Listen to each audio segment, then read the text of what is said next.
Pak Ahok, yang juga menarik dan menonjol dan jadi pembicaraan adalah pasangan Anda dan Pak Jarod adalah pasangan yang paling banyak didukung oleh artis-artis, musisi-musisi, seniman-seniman. Sabar-sabar. Ini keuntungan atau kerugian? Ya, namanya dukungan ya pasti untung kan. Oh, untung. Nah, Bung Tompi, coba ceritakan bagaimana sampai ada ide untuk membuat video klip.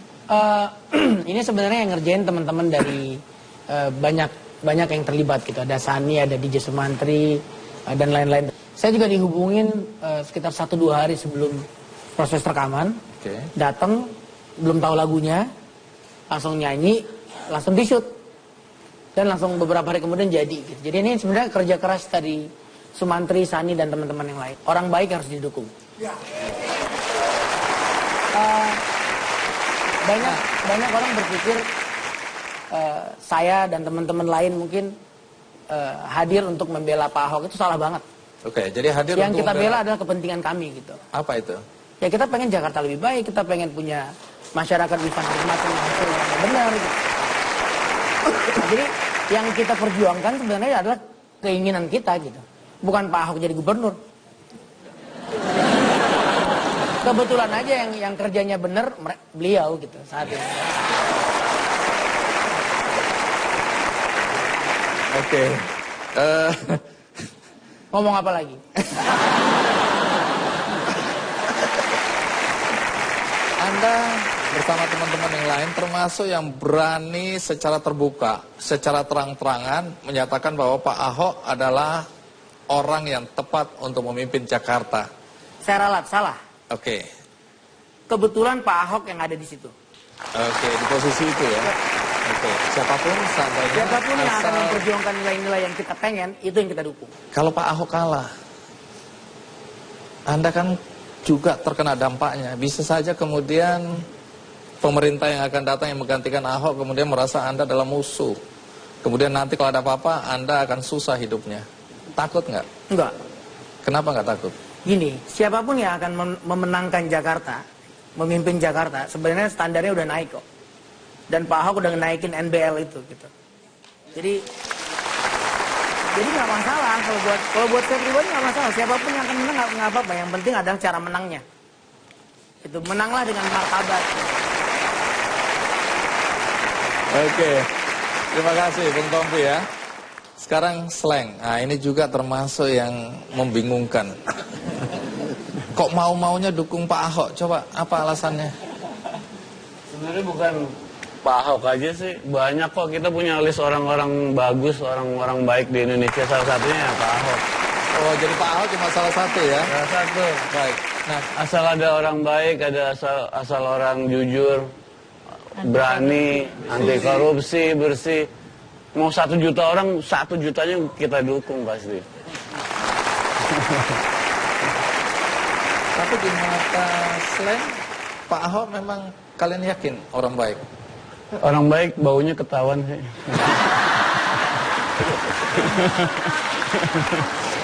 Coba pakai contoh. Apa sih yang membuat slang yakin bahwa memang Pak Ahok ini orang baik?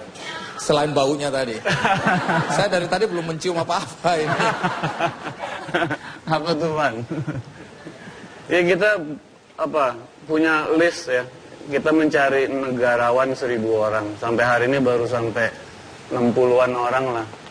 Itu banyak, salah satunya ya Pak Ahok ini. Jadi kita memang mencari dari berita, dari news untuk referensi bahwa orang-orang negarawan yang baik-baik ini akan kita dorong untuk maju memimpin Indonesia.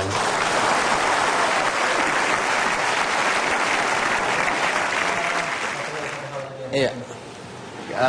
Sudah terlalu banyak gitu kita ngerasain bahwa yang mestinya rakyat ini kita ini mendapatkan haknya, baru kali ini yang bisa kita ngerasain bahwa hak kita kayak misalkan ada tentang kesehatan, pendidikan, wah ini kan hak-hak kalangan bawah yang justru membutuhkan ya baru kali inilah. Dan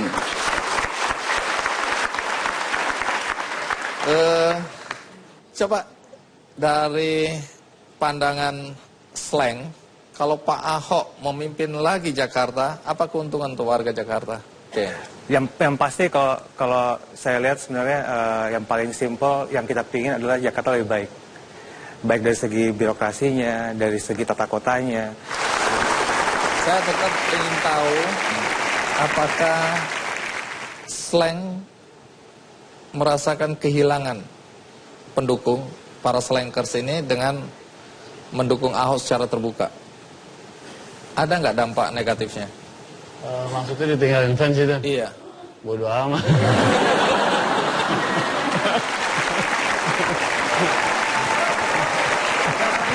Banyak yang nanya seperti itu banyak. Dan kita selalu bilang bodoh amat, nggak terlalu peduli. Bukan hanya musik, tapi suatu sikap, suatu gerakan. Jadi dan kita udah panjang, udah puluhan tahun melakukan ini. Jadi nggak bisa tiba-tiba ada orang berubah pikiran karena hanya pemilu. Gitu. Maksudnya gubernur DKI. Iya. Ada komentar nggak? Ya, makanya saya bilang saya hanya bisa menghargai sekali. Dan saya juga senang perjuangan ini bukan saya sendiri, tapi kita bareng bersama. Tentu ada isu korupsi, karena Anda selalu dikaitkan lagi dengan isu korupsi. Ya, mungkin Anda sudah bosan, tetapi faktanya setiap kali isu ini selalu muncul. Bagaimana menjelaskan bahwa gua ini nggak akan bakal korupsi? Tapi sebentar lagi, ikuti terus Ki Candy. Pak Ahok, berbagai persoalan sekarang ini di tengah situasi pilkada yang semakin panas kembali mendera Anda. Isu korupsi, penistaan atau penodaan, macam-macam, ya.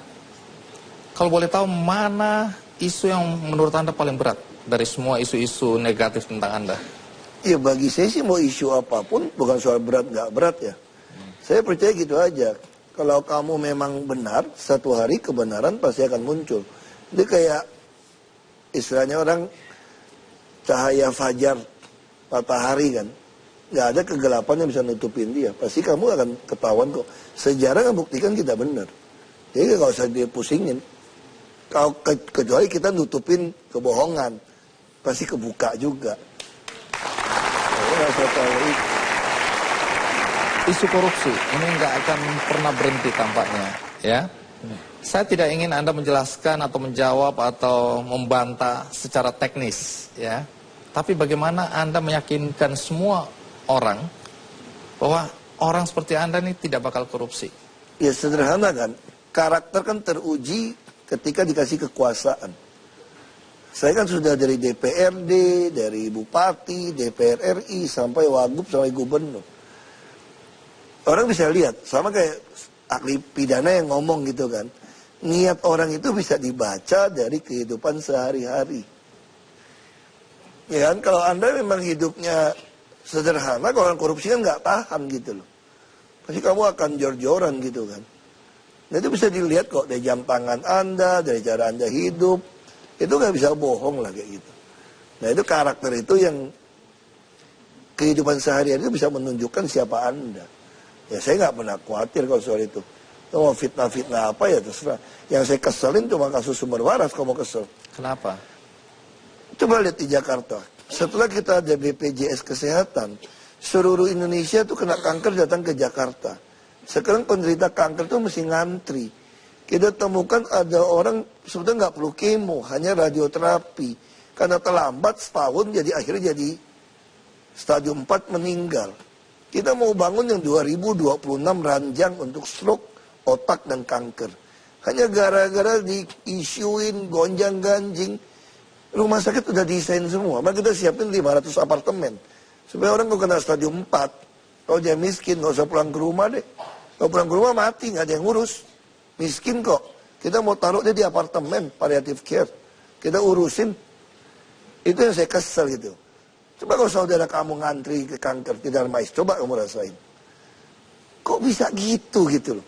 Fitnah orang yang nggak pakai otak gitu, saya bilang gitu. Otak itu apa gitu. Ya, mudah-mudahan kalau memang Anda terpilih kembali, persoalan ini bisa Anda selesaikan ya. Nggak bakal selesai, semua akan terus diciptakan yang baru. Pasti akan ciptain yang baru. Tujuannya supaya saya nggak jadi gubernur aja gitu loh. Pasti kan ciptain terus yang baru. Sebab orang takut kalau Anda berhasil jadi gubernur satu hari Banyak nanti rezeki Anda... orang hilang kali. Satu persoalan lagi yang beredar di masyarakat.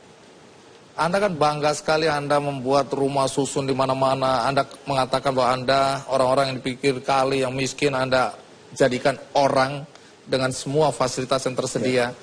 Tapi orang-orang yang merasa bahwa apa yang Anda lakukan ini salah selalu mengatakan bahwa dulu mereka nggak bayar apa-apa, sekarang bayar sewa. Kalau nggak mampu bayar sewa, diusir keluar oleh Ahok. Makanya saya katakan itu fitnah yang keterlaluan. Di rumah susun dikirim tim ses bilangin, ini rumah susun cuma boleh tinggal 8 tahun. Nanti diusir Ahok. Padahal itu rumah susun tuh 7 turunan juga boleh. Karena kalimat pergub saya bilang begini. Ini rumah susun tanda tangan perjanjian 2 tahun. Dan boleh diperpanjang, titik. Berarti boleh diperpanjang terus dong. Masa kamu tega amat doain sampai cicit kamu tinggal di rumah susun, dia bilang. Orang kuliah ditanggung kok kalau bisa masuk perguruan tinggi negeri. Lalu mulai bisikin, diusir Ahok. Yang diusir itu yang mana? Orang tua tuh banyak saya kasih uang kok supaya dia bisa tinggal di situ. Yang diusir itu apa? Handphone keren, rokok keren. Bayar 5.000 urunan nggak mau. Ini rumah susun kan patungan, kita subsidi 80%. Anda bisa nggak kalau punya apartemen saja, ukuran 36, biaya iuran pemeliharaan lingkungan bisa 800.000, bisa juta loh. Ini nggak sewa sebetulnya. Dia hanya suruh urunan dari sungai itu 5.000 sehari sampai 10.000. Ada yang 15.000, ada range-nya. Untuk keamanan, kebersihan, itu rumah susun. Satu engsel copotnya kita servis tuh. Ini servis apartemen. Ini servis apartemen ini. Lampu luar semua kita tanggung. Cat semua kita. Makanya saya bilang, kalau orang gaji 3 juta, penghasilan 2 juta, Anda nggak mungkin mampu pelihara ini rumah susun. Misalnya contoh ya, saya kasih contoh gini. Bangun satu rumah susun, itu 36 tuh kira-kira 300 jutaan. Di luar tanah. Kalau saya mau nakal ini, mau berpikir bukan mendidik ya. Saya mau pilkada. Satu unit 300 juta, berantem lagi sama kontraktor, lama lagi kan. Ku bagi aja 300 juta satu unit buat 10 rumah, 30 juta, 30 juta. Semua seneng pasti sama Langsung saya. pilih Anda ya. Dia pilih lagi toh. Tapi habis itu dia nggak punya rumah, kacau balau, saya nggak mau tahu. Dia pindah lagi ke sungai sebelah. Nanti bayar lagi. Saya lebih untung kasih orang 30 juta sebetulnya. Satu unit 10 keluarga. Daripada saya bangun dimusuhin. Difitnah. Kasih dokter, kasih apa. Kenapa Anda nggak lakukan itu aja? Karena tugas saya kan mewujudkan keadilan. Mau administrasi keadilan sosial. Saya mendidik seperti orang tua sama anak. Itu istri saya bilang, ngurus pemerintah itu seperti orang suami istri menikah, pengen waktu anaknya hamil, dia mesti dirawat, lahir pikirin vaksin, pikirin sekolahnya, rumahnya, pendidikannya, akhlaknya, semua dipikirin. Nah itu ya kita. Baik. Nah, ada juga yang menarik. Anda selalu mengatakan Anda tidak takut mati. Kalau takut mati juga kan? Oh iya juga ya. Tapi tunggu. Kalau udah takdir gimana? Pasti mati juga.